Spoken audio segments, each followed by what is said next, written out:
On va pouvoir y aller. Donc c'est la pause de midi, les copropriétés dégradées fait moins rêver, donc on a toujours moins de monde dans ces moments-là. Donc tout d'abord, je me présente Sébastien Caté-Wagner, donc je suis le directeur du programme du plan initiative copropriété que je vais vous présenter aujourd'hui. Donc là, le titre, c'est de la promesse à l'action. La promesse qui date de 2018 et un peu un bilan de où on en est aujourd'hui en 2022 de ce plan. Donc je rappelle, ce plan a été lancé, le plan initiative copropriété, le 10 octobre 2018, soit 3 semaines avant l'effondrement de la rue de Bagne. Donc il n'est pas venu après, parce que souvent il y a cette confusion, que le plan est venu juste après, mais il était venu avant, qui avait été annoncé par l'ancien secrétaire d'État au logement, qui était Monsieur de Normandie, avec un financement assez conséquent, donc 2 milliards d'euros au niveau de l'ANA. Je rappelle qu'en 2015, l'ANA, le financement pour les copropriétés est de 40 millions d'euros par an. Aujourd'hui, il est de 370 millions d'euros par an. Donc il y a un vrai cap qui s'est mis en place sur le financement des copropriétés dégradées et de la rénovation énergétique, dont j'en parlerai juste après.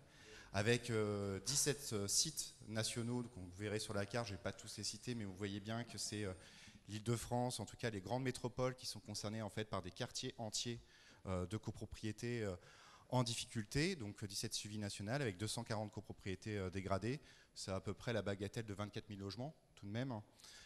C'est aussi des copropriétés en suivi régional, où là toutes les régions sont quasiment toutes concernées, souvent en métropole ou en ville, action cœur de ville, et 90% des copropriétés sont situées en secteur NPNRU, donc en QPV, quartier politique de la ville. Et donc c'est à peu près 60 000 logements au total qui sont dans ce plan, en tout cas à redresser, à prévenir ou à transformer. Donc je vous présenterai les différents axes juste après. Donc ce plan, il a pour objectif en fait de traiter tout d'abord le plus lourd, c'est-à-dire des copropriétés où depuis 20 ans on en parle. Si je vous dis Grigny, si je vous dis Clichy, je pense que tout le monde voit à peu près les articles qu'il y a. Et maintenant je peux citer facilement Marseille, parce que vu l'article de Libération de ce matin, en tout cas ceux qui n'ont pas lu Libération, vous pourrez aussi voir l'exemple de Calisté, qui est un bel exemple sur le sujet des copropriétés en difficulté.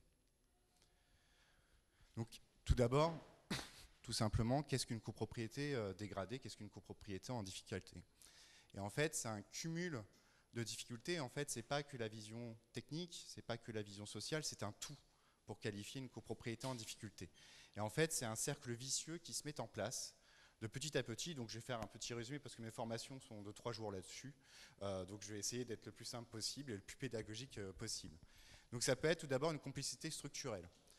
Donc souvent, vous avez une copropriété, vous vous dites que vous êtes maître de votre copropriété, mais en fait, ils ont d'autres structures qui gèrent aussi d'autres parties de la copropriété, des ASL, des AFU, des instigas secondaires, des résidences-services, et donc qui posent difficulté. Et vous avez un bel exemple à Paris qui a été construit il y a peu, c'est le boulevard McDonald, où les gens se retrouvent avec 3 copropriétés différentes, alors que c'est une résidence qui est toute neuve, et donc des difficultés de gestion de la copropriété. Vous avez des difficultés sociales, où on est face en fait à une population très précaire, que ce soit propriétaire occupant ou locataire. C'est pas pour rien que ces copropriétés en difficulté sont en secteur NPNRU ou QPV, parce que c'est vraiment le critère des revenus qui est pris en compte. Des difficultés techniques, donc soit par un mauvais investissement par les copropriétaires, soit par une difficulté d'investissement des copropriétaires. Et donc vous avez quelques exemples de centres anciens ou de grands ensembles qui sont juste derrière. Des difficultés juridiques quand le règlement de copropriété n'est pas adapté, quand l'état d'esprit de division est faux, et oui, ça arrive. Et donc il y a tout ça aussi qui est à revoir, des difficultés urbaines, je vous ai parlé de zones en rue, ou même les cœurs de ville qui sont, on va dire, en déprise économique, excusez-moi du terme en tout cas là-dessus, ben, ça dégrade aussi les copropriétés. Et on le voit bien dans le temps, par exemple la crise de 2008 a créé un grand phénomène par la suite de copropriété en difficulté, parce que beaucoup de gens sont tombés au chômage, et donc n'avaient plus de matelas de sécurité, ce qui a transformé les copropriétés en difficulté. Donc vraiment la copropriété dégradée est liée aussi à l'économie, et donc à la croissance, etc., qu'il y a derrière. Et des difficultés bien entendu de gestion. Si vous avez personne qui vient à l'Assemblée Générale, ben, vous ne votez pas les travaux tout simplement. Et donc il y a tout ça aussi qui a à revoir, et c'est tout ça de passer du cercle vicieux à un cercle vertueux. C'est tout l'objectif en fait du traitement des copropriétés en difficulté. Donc les objectifs d'initiative copropriété, comme je vous l'ai dit, ils sont larges, et vous voyez, c'est tous les dispositifs qui sont ici, qui paraissent nombreux, mais en fait c'est pour répondre à ces différentes difficultés. les difficultés sociales, les difficultés urbaines, les difficultés de gestion. Et en fait, il y a un outil qui est à chaque fois dédié selon les difficultés de la copropriété qui sont très différentes les unes des autres. Même deux tours qui sont l'une en face de l'autre n'ont pas les mêmes difficultés. Et c'est en fait, c'est tout le travail, tout le challenge des collectivités locales et des opérateurs de pouvoir adapter le meilleur outil possible pour redresser la copropriété. Donc, dans la prévention, c'est éviter que les copropriétés basculent en fait en difficulté. Donc c'est le programme dit Programme opérationnel de prévention et accompagnement de copropriété. Je vais faire des sigles, comme ça je vais vous faire peur, POPAC. C'est l'observatoire des copropriétés qui peut être intégré dans le PLH des collectivités. C'est bien entendu le registre national d'immatriculation des copropriétés qui permet d'avoir les données financières, quelques données techniques et des données de gestion qui permettent aux collectivités de pouvoir mieux prévenir les copropriétés qui commencent à basculer en difficulté. Et c'est bien entendu le dispositif MaPrimeRénov' copropriété qui est sorti via France Relance et qui permet de faire le travail de la transition énergétique et donc de faire la rénovation énergétique. Je rappelle, pour MaPrimeRénov' copropriété, on demande une rénovation dite globale, on n'est pas par geste. Donc tous les logements financés en copropriété, en fait, c'est au moins un gain énergétique de 35%, donc c'est un saut d'au moins de 2 étiquettes. Donc on est vraiment dans de la rénovation globale et non par geste en copropriété. Pour le redressement, là c'est, on va dire, le cœur de métier de l'ANA, de redresser les copropriétés.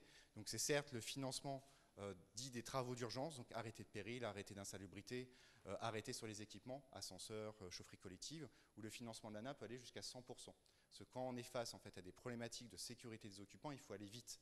Et donc c'est pour ça qu'on propose ce financement à 100% pour que les travaux se fassent et mettent en sécurité les occupants. Vous avez bien entendu la gestion urbaine de proximité, parce qu'on avait constaté, que ce soit à l'ANRU1 ou avant, que la GUP en fait, concernait surtout les bailleurs sociaux et qu'il n'y avait pas en fait, d'action de gestion urbaine de proximité à destination du parc privé. Donc c'est pour ça qu'on a mis en place ce financement, bien entendu en collaboration avec l'Agence nationale de cohésion des territoires, où c'est son rôle aussi de politique de la ville à pouvoir y intervenir. C'est le portage ciblé. Le portage ciblé, c'est l'achat de logements quand on est face à des propriétaires occupants impécunieux, c'est-à-dire qu'ils ne peuvent plus rester copropriétaires, c'est de leur trouver une solution en rachetant leur logement, en les relogeant dans le parc social, refaire le logement, redresser la copropriété et revendre à terme ce logement à quelqu'un qui peut acheter en fait en copropriété. C'est ça l'objectif du portage ciblé. Et l'aide à la gestion, donc c'est une aide plutôt au syndic, parce que en fait c'est beaucoup de temps passé pour le syndic, c'est beaucoup de temps d'avocat, beaucoup de temps d'huissier, beaucoup d'assemblées générales. Le plus souvent en copropriété en difficulté, c'est pas une assemblée générale, c'est 2 à 3 assemblées générales par an. C'est beaucoup de réunions publiques, c'est beaucoup de présence sur le terrain. Donc l'aide à la gestion, c'est fait pour financer le syndic et tous ses prestataires, pour pas que ce soit les copropriétaires qui payent, parce que l'objectif, c'est des gens qui sont déjà pas les moyens, donc il ne faut pas en plus qu'ils payent plus pour redresser la copropriété. Et enfin, c'est transformer, donc ce dernier axe, c'est hélas, quand on est face à une copropriété qui ne peut plus rester copropriété, vu la dégradation sociale, technique et de gestion de la copropriété. On a gardé le terme transformer et non de recyclage, parce que dans la politique de l'ANA, on fait tout pour garder le bâti, donc de le transformer en logement social ou dans d'autres types de typologies, et surtout que c'est dans le sens du XXIe siècle en termes d'écologie, la démolition en termes de carbone coûte beaucoup plus cher, démolition reconstruction, que de réhabiliter un patrimoine. Donc c'est pour ça qu'on utilise ce terme transformer. C'est vraiment le recyclage, c'est vraiment en dernier lieu où on ne peut vraiment rien faire au niveau du bâti, qu'il en a arrêté d'insalubrité irrémédiable, par exemple.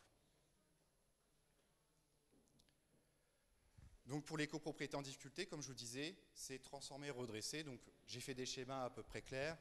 On diagnostique l'immeuble pour savoir vraiment les problématiques qu'ont la copropriété, comme je disais, dans le cercle vicieux. Une fois que ce diagnostic est lancé, on lance le programme opérationnel avec du portage ciblé, la gestion urbaine de proximité, etc., pour aller jusqu'à la réhabilitation de l'immeuble et l'amélioration de la gestion et l'accompagnement social, qui est le cœur clé, on va dire, de l'ANA. C'est vraiment la vocation sociale de l'agence, c'est l'accompagnement social de l'ensemble des ménages. Et surtout, ce qui est bien en copropriété, c'est qu'on est obligé de faire un accompagnement social parce que ce sont les copropriétaires qui votent en assemblée générale. On ne peut jamais forcer les copropriétaires à faire des travaux. Donc on voit bien que cet accompagnement est quelque chose de fort à mettre en œuvre. Et l'autre axe, c'est, bien entendu, c'est la transformation ou recyclage ou transformation de logement social. C'est idem, diagnostic, justifions qu'on ne peut pas faire autre chose de l'immeuble, acquisition de l'ensemble des immeubles, donc c'est de l'expropriation, donc c'est une DUP aménagement, une DUP carence, une DUP vivien, selon les cas des copropriétés, et jusqu'à la reconstitution d'une offre nouvelle plus adaptée selon le PLH des collectivités. Donc les partenaires du plan, heureusement que l'ANA n'est pas seule, parce que chacun ses compétences. Donc l'ANA, elle est sur plutôt l'axe redressement, prévention des copropriétés et un peu transformation. On a l'ANRU, étant donné que 90% des copropriétés sont en zone territoire ANRU, donc qui est aussi présent notamment dans l'axe transformation, qui est son axe principal.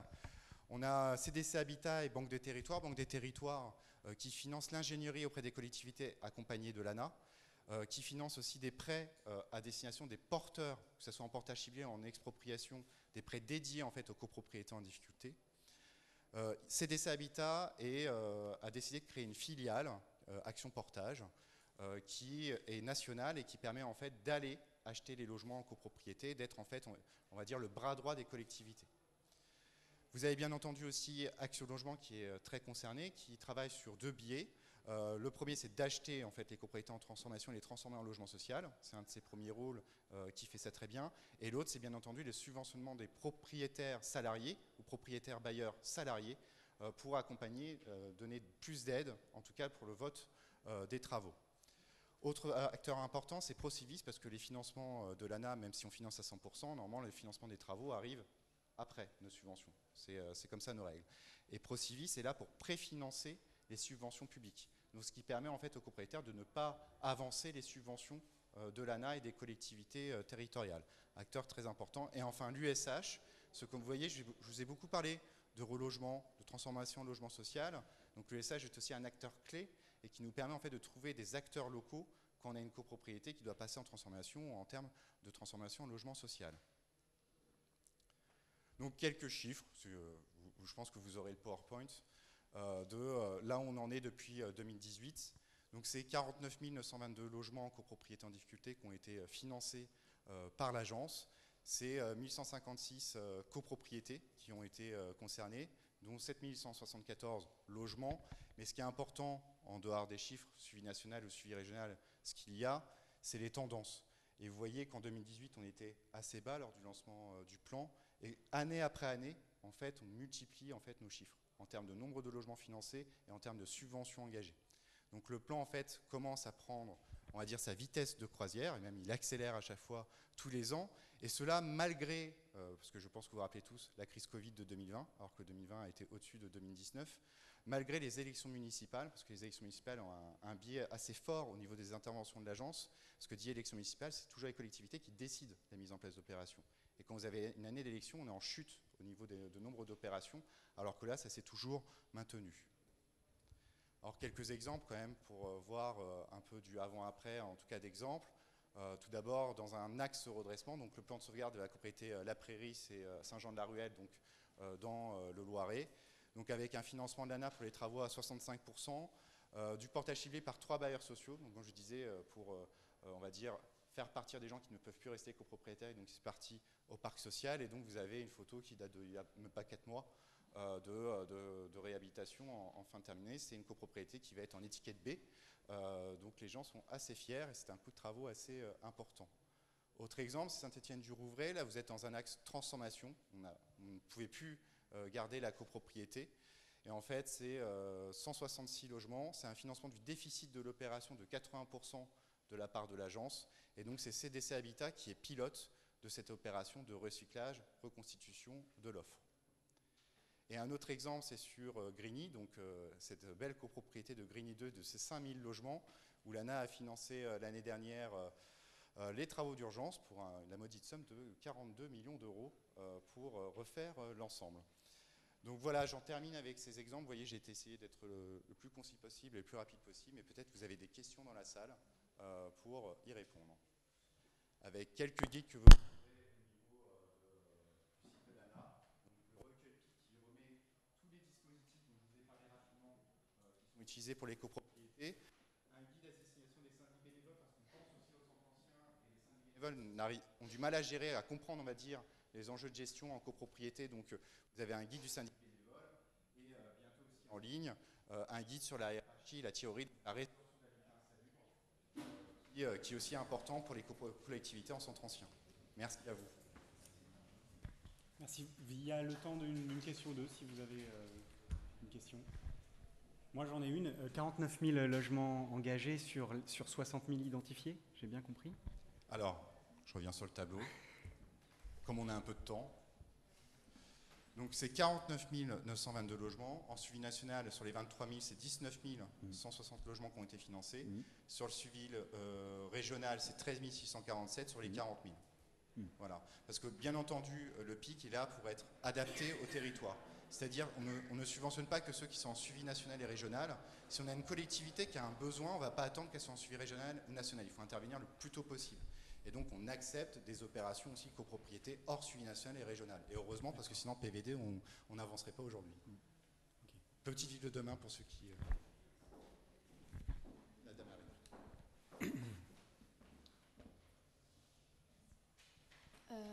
La politique de transformation qui vise notamment dans l'une des étapes à exproprier les locataires, enfin les propriétaires qui étaient sûrement avant du parc du logement social. Est-ce que ça ne conduit pas à une forme de gentrification et finalement à une réduction de la mixité sociale à l'échelle du quartier? Alors, vous avez raison, c'est un risque, mais dans la réglementation ANA, en fait, on oblige à construire du logement social derrière. Et donc, par exemple, si on est dans une politique de RHI, on demande la reconstitution au moins de 50% de logements sociaux, soit à l'échelle du quartier, soit à l'échelle de la ville. Pourquoi on laisse cette possibilité? Parce que souvent, comme je vous disais, on est en quartier NPNRU, où le taux de logement social frôle les 70%. Donc l'objectif, c'est de remettre du privé. Donc là, on peut accepter de remettre du privé dans ce territoire, mais on demande à la collectivité de construire du logement social ailleurs. Donc en fait, on est assez flexible, mais on demande, si vous voulez un financement ANA, une reconstitution en logement social. Y avait-il une autre question?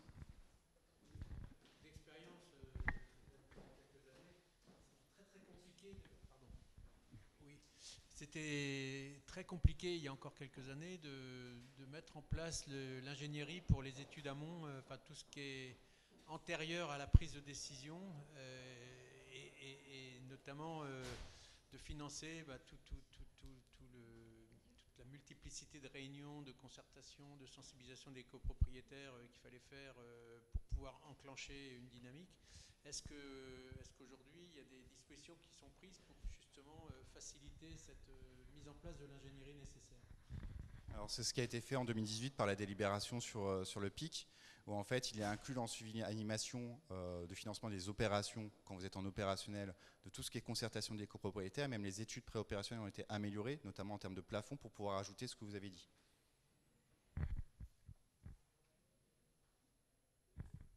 S'il n'y a pas d'autres questions, j'espère avoir été clair et je vous souhaite un bon appétit. Merci beaucoup.